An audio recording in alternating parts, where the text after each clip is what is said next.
போஸ்ட்மார்ட்டத்துக்கு ஒரு 5 நிமிஷத்துக்கு முன்னாடி சின்னதா ஒரு மூட்டையை எடுத்துட்டு போனாங்க. சின்ன குழந்தை, அது மூட்டை இல்லை, அந்த சின்ன பையில ஒரு குழந்தை இருந்தது. அது பார்க்கவே ரொம்ப வலியா இருந்தது. ஒரு சின்ன பைய வந்து அந்த வெள்ளை கலர் துணியில சுத்தி அங்கங்க கறி படிஞ்சு அந்த குழந்தையுடைய உடல் நினைக்கிறேன் அது சின்னதா எடுத்துட்டு போறாங்க உள்ள போஸ்ட்மார்ட்டத்துக்காக. இந்த இடம் ஃபுல்லாவே முக்கியமா நாங்க சொல்ல வேண்டிய விஷயம் என்னன்னு பாத்தீங்கன்னா, போஸ்ட்மார்ட்டம் ரூம் எதிர்க்க தான் ரிலேட்டிவ்ஸை காத்து இருக்கிறதுக்கான பகுதியை வச்சிருக்காங்க. நான் பேசுற இந்த டைம்ல நிறைய பேர் நம்மள கிராஸ் பண்ணி போயிருப்பாங்க. கிராஸ் பண்ணி போறவங்க எல்லாருமே மெஜாரிட்டி பாத்தீங்கன்னா மாஸ்க் போட்டிருப்பாங்க, இல்லைன்னா கையை வச்சுட்டு மூக்க மறைச்சிட்டு போயிருப்பாங்க. ஏன்னா இந்த சர்க்கிள் ஃபுல்லாவே பாத்தீங்கன்னா பிண வாடை வந்து ஹெவியா இருக்கு.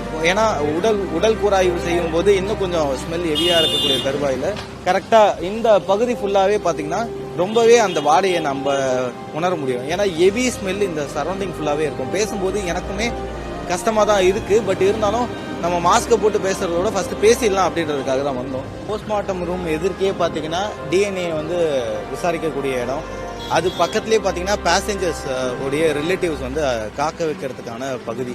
ஸோ காத்திருப்பு பகுதி வந்து பேசஞ்சர்ஸ் இங்கே இருப்பாங்க, எதிர்க்கு வந்து போஸ்ட்மார்ட்டம் செய்யப்படும். அதாவது பிணங்களை ஃபர்ஸ்ட் ஆம்புலன்ஸில் இங்கே வந்துடும், வந்த பிறகு அவங்களுடைய உடல்களை கொண்டு போவாங்க, அதுக்கான ப்ரொசீஜர்ஸ் போகும்.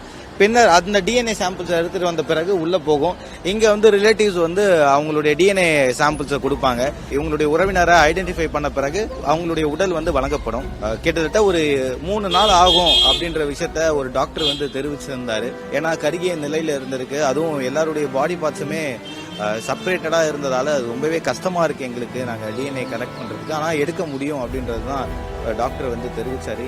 இப்போ நாங்கள் பேசிட்டு இருக்க ஒரு 5 நிமிஷத்துக்கு முன்னாடி தான் பேசஞ்சருடைய ரிலேட்டிவ் வந்து பாத்தீங்கன்னா உள்ள போயிட்டு ரொம்ப மனசு உடஞ்சு போய் வெளியில வந்தாரு. கையில அந்த டாக்குமெண்ட்ஸ் எல்லாம் எடுத்துட்டு வந்து அவங்க ரொம்ப மனவேதனையோட இங்க இருந்து பிறப்பிட்டாங்க. அதையும் நாங்க பார்த்தோம்.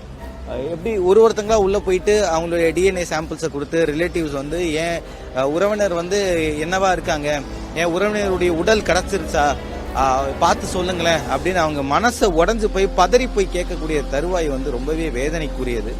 அந்த நிலையில தான் ஒரு விமானத்துல பயணிச்ச பயணிகளுடைய சொந்தக்காரங்களுக்கு இருக்கு. அந்த இடத்துல கேஷுவாலிட்டிஸ் நிறைய பொதுமக்கள் இறந்துருந்தாங்க, அவங்களுடைய உறவினர்களுக்கு இருக்கு. இந்த சூழ்நிலையில காத்திருப்பு பகுதியில உறவினர்கள் உள்ள போயிட்டு டிஎன்ஏ கொடுத்து அவங்களுடைய உரிய ஆதாரங்களை கொடுத்த பிறகு டிஎன்ஏ மேட்சஸ் வந்து பார்த்து சொல்லுவாங்களாம். அதுக்கான பகுதி இது. ஏற்கனவே சொன்னது போல இந்த பகுதி ஃபுல்லாவே பாத்தீங்கன்னா பிண வாடை வந்து ரொம்ப ஹெவியா இருக்கும். ஏன்னா போஸ்ட்மார்ட்டம் பக்கத்திலேயே பொதுவாகவே ஒரு போஸ்ட்மார்ட்டம் நடக்கக்கூடிய பகுதி வந்து வாடை வந்து இருக்கும். அப்படி இருக்கும்போது இந்த பகுதியில ரொம்ப ஹெவியா இருக்குன்றத உணர முடியும். எனக்கு இந்த கரெக்டா இந்த ஏரியாவை கிராஸ் பண்ணும்போது பொதுமக்கள் எல்லாரும் மூக்க மூடிட்டு தான் போவாங்க. ஏன்னா இது ஹெவி ஸ்மெல் இருக்கக்கூடிய ஒரு ஏரியாவா இருக்கு.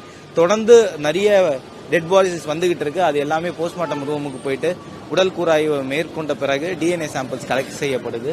அதுக்கான இடம் தான் இது.